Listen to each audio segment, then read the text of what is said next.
Several groups this afternoon, going from 1 to 2, 2:30. We'll go with 15 minutes each group, so we may miss some questions with the hands up. So we'll go right to questions. I apologize in advance if we don't get to your question. We'll get to as many as we can. If you have a question for any of these three gentlemen from Joe Gibbs Racing, please raise your hand and we'll get you a mic. We'll start over here with Jordan. Hard line up. Jordan Bianchi, The Athletic. This question's for Denny. Denny, 2311 is going into its third full year. What are your expectations for this team? What would constitute a successful year from your perspective on the owner side?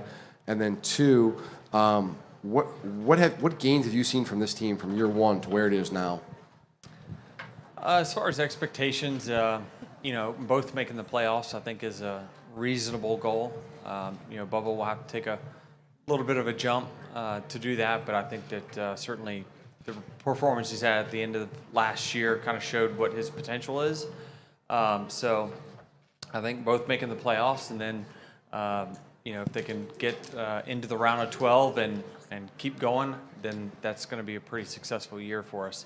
The difference in year one to now, just more employees, certainly in the growing and building stage, and so just a lot more team chemistry. I think we did have a very small group in year one, year two. We've continued to build on that each year, but really it's just continuing to get better. I mean, I don't know it's a cliche thing, but I want to continue to see us move up the standings and our drivers win more races. We won one in year one, two in year two, so I want to keep seeing that grow. Next, we'll go to Dustin. Dustin, want to raise your hand? Dustin Long, NBC Sports. Denny, as a team owner, what is the value of an event like this? Obviously, the rating was strong last year, but also on another side of it, the purse is about $2.1 million, so it's essentially the smallest purse out there. There's a cost involved for the teams to be out here. So what is the value, combining that and everything else, for you guys as from the team ownership perspective? The value is the location. I think is the biggest thing. Is that a lot of the team sponsors probably are headquartered somewhere near here, so the value and the activation that comes with that is valuable. It's also valuable to introduce new fans to the sport. So I think that with roughly 40% of the audience that's going to show up this weekend going to be new audience members in our sport, it just helps grow the sport in general. So it's kind of a pretty positive thing from that standpoint. Next, we'll go to John, Zach, Jeff, and then Jenna. JohnNewbyHeavy.com. Ty, how does it feel taking on this unique event, and have you leaned on any of your teammates for any advice about this style of track? Yeah, for sure. It's really cool to be a part of this, and I feel like most of my family kind of grew up in Southern California, and my cousins went to school right down the street. So pretty cool to be here and kind of experience that, and yeah, definitely been leaning off these guys for advice, and I feel like this will be a good weekend for our Toyotas. Zach.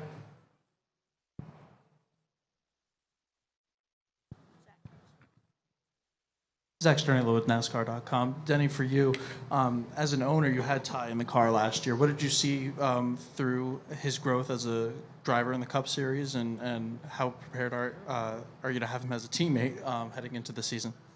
Yeah, I mean, it was a great advantage for him to get some seat time before his rookie season. Some of these tracks he's going to see for the second time. Certainly has the notebook. Chris Gale has the notebook from our team that he's going to be able to lean on, and that feedback to make his cars better right from the get-go. So from me and my standpoint of view, what I saw out of him is just steady progression of getting better, and it doesn't necessarily have to come in finishes, but just competitiveness. So these guys they're going to be fast. They're someone that it's important to me is to have teammates that are very good and competitive, because that's more information that my team can use. And with the giant jump that Christopher took over the last year or so, it's really helped all of our teams to be better. And so Ty, it will take time, and it's going to take some patience there, but these two guys have got speed, and that's something that I'm certainly going to lean on to try to find out how I can be better myself. So. And then just to follow up on that, Ty, how did you feel like you improved from that kind of last-minute start at Pocono through the rest of the season? Yeah, definitely a big jump there for sure, and just getting more time in the car. This car is so different, and more of the times I was in it, I feel like I was learning and getting more used to the car and how it handles and how it is. So I think all the time was a progression and just keep moving forward. Go to Jeff. Denny, in December, I'm back here, sorry, you tweeted that your top 5 drivers ever were Earnhardt, Johnson, Pearson, Gordon, Petty. Why Earnhardt P1? Just generally speaking, I think that he got the most out of the car he had right from the get-go. The team that he drove for, I don't know that was an up-front team. He just took it to the top right from the get-go. So just from the raw skill perspective, I mean, I hate I never got to race against him, but just from what you saw as a fan and now someone who's in the sport, it was just an amazing moves that he made, and you could just see that he was really, he had a really good car through the prime of his career, and he was, Childress is a top-tier team, but he just got more out of it than everyone else. Jenna? Danny, a few of us spent some time at TRD the other day. We talked about the changes to the rear clip. One of the things David Wilson says is nobody knows maybe what you sacrificed to address that. Is that a true concern, and where do you feel headed into the season with the changes made to the car?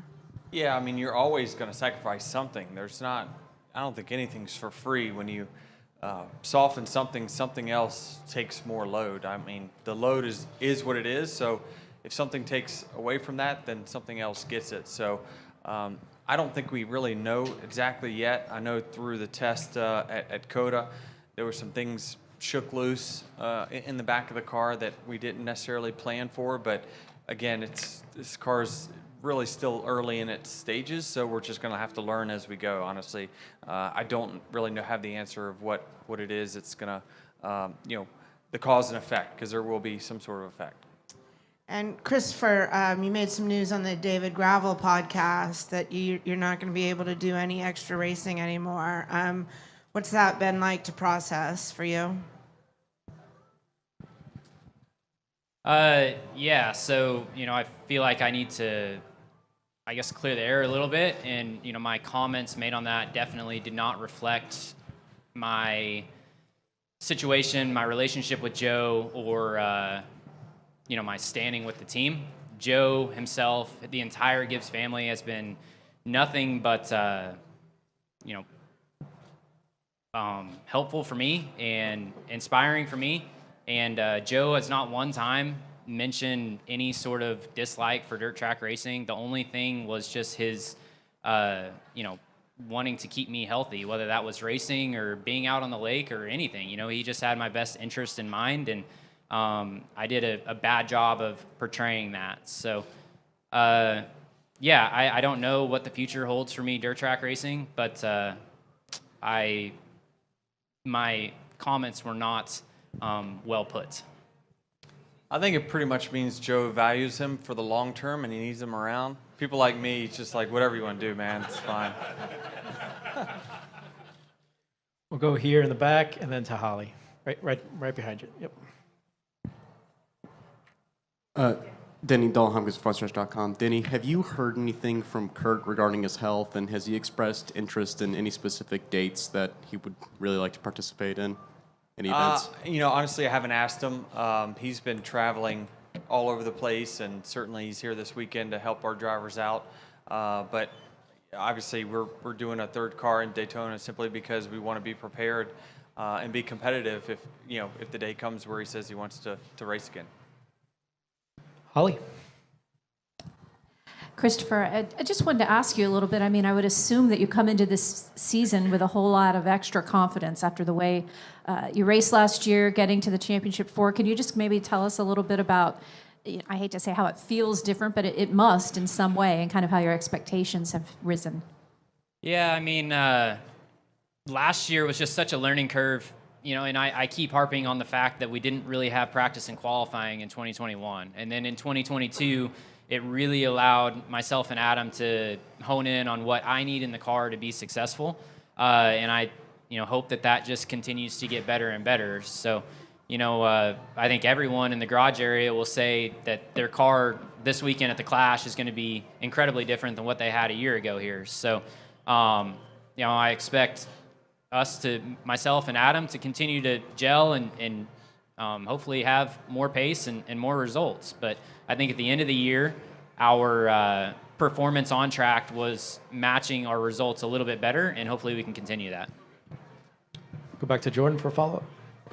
Jordan Bianchi, The Athletic. This is for anybody who wants to answer. Could this race go from being an exhibition, non-points race, to something that's a points race and has a place on the regular season schedule?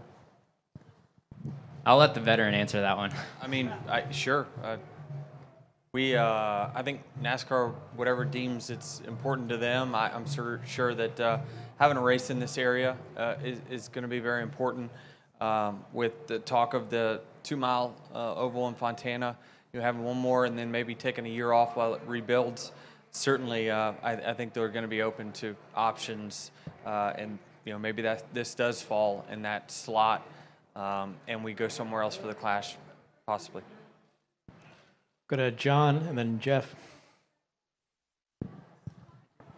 JohnNewbyHeavy.com. Christopher, with Kyle moving on and then Martin kind of taking it year by year, have you had to become more vocal and kind of step into a leadership role? I don't think so. I think our Denny with his experience and Martin with his experience, they're going to be the leaders for the time being. But I do feel like I've gotten a little bit more confident in my feedback and ability to provide useful information to the team. Just whenever you're new, I don't think it always takes time to learn what's good and what's bad. And so I do think that I've been able to provide more useful information, but the veterans will, they'll be the leaders until they decide to hang it up. Jeff? For Christopher, you've raced under a lot of different formats. Obviously, like the concept of not having a full field for NASCAR and in an LCQ with real consequences is still somewhat new for this sport. Do you like this format, like that they're using at the Clash this weekend? Could there be tweaks that you think would be good to see? I'm a big fan of sending people home. Denny being a car owner probably doesn't feel the same way, but the making it competitive and having some sort of risk whenever you go to qualify, I think has some value in the sport. So it would be awesome if we could get 50 to 60 cars in the garage where we're qualifying for the race like they had years ago. But as far as the format here, I'm okay with it. It's something different. I don't know that I'd want to run heat races every week, but I think I think it's a good addition to the Clash. Go up here in the front row to Luis. Luis Norris, of Podium Finish. This question is for Denny. We saw last year that Tyler had a strong run. It has kind of been alluded by Christopher. Will the differences of the cars this time around really will impact the performances? Like the guys that did well last year, it's hard to tell they're going to do better this season? I wouldn't bank on that simply because some teams were just out in left field because they haven't run this type of car on this small, short type of track before. I know that we kind of probably leaned on some Martinsville stuff when we came here, but that stuff was terrible here, and it was terrible in the first Martinsville, but we fixed Martinsville, so hopefully it fixes here. So I think that you're probably, and like Chris said, it's going to be so much about qualifying and track position as well that, I think your contenders, you're going to probably find out by the end of the night. Okay, well, we'll wrap with that, and thank you so much, Denny, Ty,